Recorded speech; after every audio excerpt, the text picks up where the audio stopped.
Hi అండి. చూడ్డానికి ఎలా ఉంది ఏంటి కోడిగుడ్డు కూర? బాగుంది కదా! మరి ఎలా చేయాలో చూపిస్తాను వచ్చేయండి. ఫస్ట్ నేనైతే 6 కోడిగుడ్లు తీసి ఉడకైతే పెట్టుకుంటున్నానండి.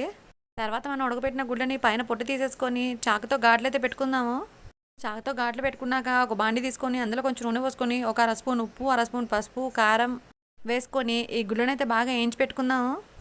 వేయించి పక్కన పెట్టేసుకున్నాక ఒక మిక్సీ జార్లోకి బాగా ఉల్లిపాయలు లేపి పెట్టుకుని ఉంటాయి కదా ఫ్రైడ్ ఆనియన్స్ 2 స్పూన్లు జీడిపప్పులు 2 టమాటాలు వేసుకొని మిక్సీ అయితే పట్టేసి పక్కన పెట్టేసుకుందాము.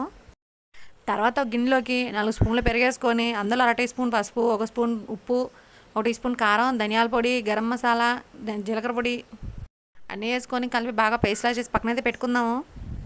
తర్వాత మనం ఏ బాండీలో అయితే కొడుగుడ్లు వేయించి పెట్టుకున్నామో అదే బాండీలో అదే నూనెలో కత్త జీలకర్ర, పచ్చిమిర్చి, కరివేపాకు, బిర్యానీ మసాలాలు, అల్లం వెల్లుల్లి పేస్ట్ వేసి బాగా నూనెలో ఫ్రై చేయనండి. అల్లం వెల్లుల్లి పేస్ట్ వాసన అంతా పోయి మంచిగా వాసన వచ్చేంత వరకు వేయించాక మనం కలిపి పెట్టుకున్న పెరుగు ఉంది కదా అది కూడా దాంట్లో వేసేయండి. అది కూడా వేసి ఆయిల్ అంతా పైకి తేలేంత వరకు ఉడకనియండి. ఆ ఆయిల్ బాగా తేలాక మనం మిక్స్ చేసి పెట్టుకున్నాం కదా ఉల్లిపాయ టమాటా పేస్ట్ అది కూడా వేసేయండి. అది కూడా వేసేసి బాగా కలిపి మూత పెట్టి ఒక 5 నుంచి 10 నిమిషాలు కలబెడతా ఆయిల్ అంతా పైకి తేలే వరకు ఉడకనియండి. ఆ మసాలా పేస్ట్ అంతా ఆయిల్ అంతా పైకి తేలి బాగా ఉడికినాక మనం ఉడకపెట్టి పెట్టుకున్నాం కదా గుడ్లు అది కూడా దీంట్లో వేసి బాగా కలపండి. బాగా కలిపినాక మన గ్రేవీకి ఎంత నీరు కావాలో అంత నీరైతే పోసుకొని మొత్తం ఒకసారి కలుపుకొని మూత పెట్టి ఒక 5 నుంచి 10 నిమిషాల వరకు ఉడకనియండి. గ్రేవీ అంతా దగ్గరికి అయ్యేంత వరకు.